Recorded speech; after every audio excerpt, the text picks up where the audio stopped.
Jordan Peterson, you're just wrong on this one. Now, this video that we're going to deal with today really addresses the question of why are we even there? Jordan Peterson does in that articulate way of his, and he is a very articulate, brilliant individual, raises the question, why are we even in this war? He talks about it being a civil war, although he really is relating that more to a Western civil war as opposed to one between Russia and Ukraine, which was an interesting twist. But he begs the question, what's our purpose in being there? I think we have an incredible purpose, but let's let Jordan describe his point of view first, which he does better than I could do for him, and then we'll come back to why it is that I think it's important that we're there. We have not yet woken up fully to what that loss will look like. Allow me, therefore, to prognosticate both pessimistically and worse, realistically. I believe that all of the following consequences are already inevitable. First, skyrocketing energy prices. I firmly expect oil prices to hit $300 a barrel or worse in the upcoming year or two. Perhaps I am wrong in such a prognostication, but the Russians still have control of some very important taps and will be hard-pressed not to employ that strategic advantage as their position in Ukraine and on the world stage deteriorates, as it inevitably must. Jordan Peterson calls his podcast Civil War. It's a fair question. Why is the United States and Europe spending hundreds of billions of dollars supporting Ukraine defend themselves against Russia? Why are we risking a confrontation with a major nuclear power where the consequences would be catastrophic for the planet? It's always fair in a democracy for people to disagree, and I believe when our government enters into a conflict, we have the right to ask this question. The Ukrainian people have seen the benefit of being part of Western liberal democracy. They remember what it was like to be a satellite to an authoritarian government who extracts all of its wealth and removes even the ability to speak up from the aggrieved. They remember the taking of property, the poverty, the darkness from the lack of liberties. In the 1990s, I went to Poland to help them think about their first local governments after they broke from the Soviet Union. I saw this darkness firsthand. The Soviets used the resources of Poland to shore up the faulting economic conditions of Russia. For Poles to survive, forests were stripped to warm themselves. They could not afford sewage treatment plants, so raw sewage flowed into their lakes.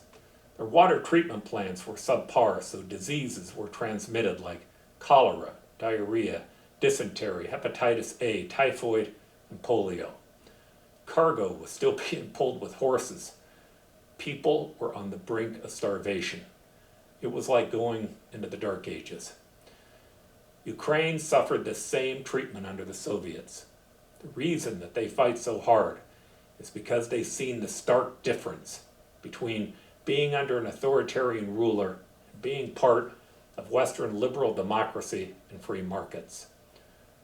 While their homes are being destroyed, they're freezing from the lack of heat, power plants are being destroyed, their children are targeted by bombing, they still have amazing resolve. By all rights, they should have lost, but they know what they're fighting to stop. I'm not so sure we do. As bad as this may be on the Ukrainians, it's not why NATO is supporting Ukraine. In fact, it's not why the US is supporting Ukraine. For countries like Poland, Lithuania, and Romania, they believe they're next. The US, England, France, and Germany believe that Russia will invade these NATO countries. In Ukraine, we can fight the war by proxy, but in NATO countries, if we honor our treaty, it will no longer be a proxy war. It will be our soldiers in direct conflict with Russians. A direct conflict between NATO and Russia dramatically increases the potential for nuclear war. And yet if we don't honor the treaty, both China and Russia will quickly take advantages of our weakness. They'll change the world order. The costs will be both to the countries who fall behind this new Iron Curtain, but to the prosperity of those living outside of it. You know, American intelligence has been spot on in this one. They predicted his invasion months before the actual assault. They predicted that Putin will not stop in Ukraine. They predict that he is raising the stakes in that poker game to see if we will flinch. He believes we are weak, that the decay in our society will cause us to lose our resolve. So far, he's just been shocked. This threat, though, is bigger than Ukraine and Russia. It's the opening salvo of overturning the world order. China and Russia are both threatened by democratically elected governments. Both hope to tip what they see as the American world order. This they have made clear, an order that has done more to promote human progress than any order in history. Interestingly, an order that gave China unprecedented growth, an order that will be severely threatened if we don't meet them now. It seems clear. Many people don't believe that authoritarian governments pose a threat to democracy. Well, if you don't believe they do, then you're never going to be convinced that we should be in this war. It's fair to say, Putin and Xi, they aren't another Hitler, Mao, or Stalin. But Xi and Putin are made from the same cloth. They disrespect human rights, individual freedoms, free markets, and free enterprise, unless it serves them directly. I find it astounding to listen to those who live under the blanket of freedom that we all enjoy and claim that the U.S. is not any better than they are. Well, if this is so, why do people still want to leave there and come here? Why do they have to suppress free speech, murder dissidents, and create social networks designed to stop even private criticism of their leaders? More than once in the last century, we were challenged by authoritarian governments who hoped to wash away democratic values throughout the world. Before we entered World War II, many Americans asked why we cared about a European conflict. The pressure was so great that President Roosevelt waited until it was almost too late. All of Europe had been lost, and Britain was on the brink. But even then, some Americans asked, why should we care? We misunderstood how disparate nations, at the time Germany and Japan, who were geographically so far apart, could coalesce into allies. In Europe, we were prepared to avoid the conflict, even when Hitler stood on the shores of France threatening England. And while we were watching Hitler, Japan's Hideki Tojo surprised us. To our shock, Imperial Japan believed that democracy in the South Pacific was not compatible with their imperial aims. Faced with severe shortages of oil and other natural resources, and driven by the ambition to displace the United States as the dominant Pacific power, Japan decided to ally with the Axis power and attack the United States and British forces in Asia, and they seized the resources of Southeast Asia. Tojo's goal was stated by his party, the Imperial Rule Assistance Association, and it was to create a new order. This sounds eerily similar to Xi when he makes comments supporting Putin. We have to understand this is quite simply bigger than Russia and Putin. This fight is about whose values will control the world order. Will it be a Western liberal democracy where the rule of law and human rights matter? Or will it be a hierarchy based on the values of authoritarianism? And regardless, if Russia knows it or not, it will be China being at the top of the hierarchy. Now, speeches from both Xi and Putin make it clear that they don't believe that their authoritarian rule is compatible with democracies. They make it clear that it's not really about Ukraine or Taiwan. It's about gaining control of the world order. It's about displacing America, Western liberal democracy, and the rule of law. If Russia wins in Ukraine, it will bolster China's imperial aims in Taiwan. But again, Taiwan and Ukraine are not the end game. For Putin, it's to restore the ambitions of a resurgence of the Soviet Union. And for Xi, it's dominance in the South China Sea. Japan, Vietnam, Malaysia, Korea, Australia, and New Zealand. And eventually, something much bigger. Xi, with his shrinking demographics, can only survive if he forces the world to buy Chinese products. He gives appealing speeches to other authoritarian governments, promising a new world order that does not put requirements on them like human rights. They miss that in fact the Silk Road and loans to other countries does come with requirements. They'll come with the quid pro quo of buying Chinese products and the acceptance that China is at the top of the hierarchy. The extractive policies of Xi and Putin have robbed from their people their ideas, their property, their companies, and their freedoms. For a while, the trade-off was that they delivered to their people prosperity. But as their private sectors became more powerful, they saw it as a threat to their control of power.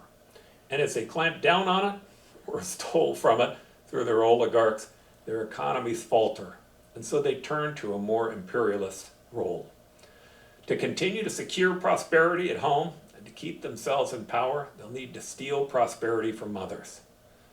If Putin wins in Ukraine, he, Xi, Putin's remaining oligarchs will tip a glass of the most expensive wine. They'll boast of American and Western liberal democracy weaknesses. They'll quickly not be satisfied with the victory. They will never consider for a moment the lives they trashed, the victims of senseless bombings of schools, apartments, houses of worship, and where children play. And as they tip that glass, they'll lust for more. This war has already benefited the U.S. by nothing more than wearing out the enemies of the existing world order. Americans have been unified here at home, and we've become more unified with our allies in Europe. In Europe, it's unified all of them against Russia, and it's also caused them to rethink their policy towards China.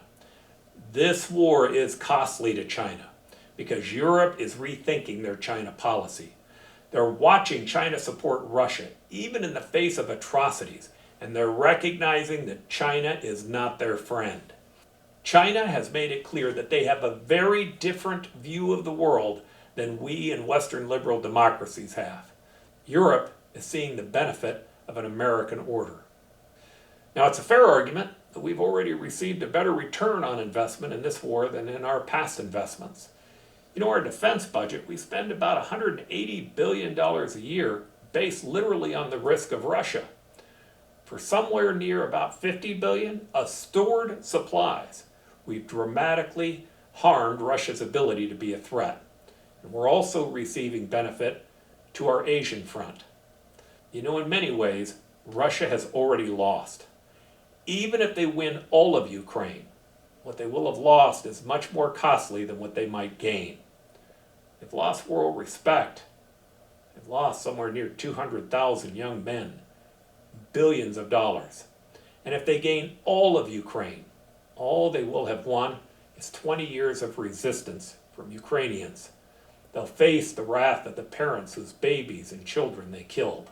They will have won nothing other than the ability to say no one else can have it either. But they will have brought back old allies together. It has unified the richest countries in the world in Europe, North America, Japan, and Australia. That cause that we are unified in is the very old struggle between the values of a society based on individuals and a society based only on power and control. It's woken us up. It's woken the sleeping giant. Question is, will that giant defend its home or hide, hoping that the threat doesn't get to him? In Section 3, the next part of this 4-part series, we're going to talk about the question of how will this war end. Now, Jordan Peterson lays out a dire prediction for what happens if Russia actually ends up losing the war. Certainly I'm concerned about it. I happen to be more concerned about what happens if Russia actually wins. But either way, I talk about how it is that I think that we can come to a diplomatic solution. The time isn't today that that's going to happen. Long term, I think there is a solution to this war that actually works out for us. Thanks for joining the Optimistic American Show. Now help us grow by subscribing to our channel. If you enjoyed the episode, please leave a like and a comment. There is so much more that we have planned. We can't wait for you to embark upon this journey with us.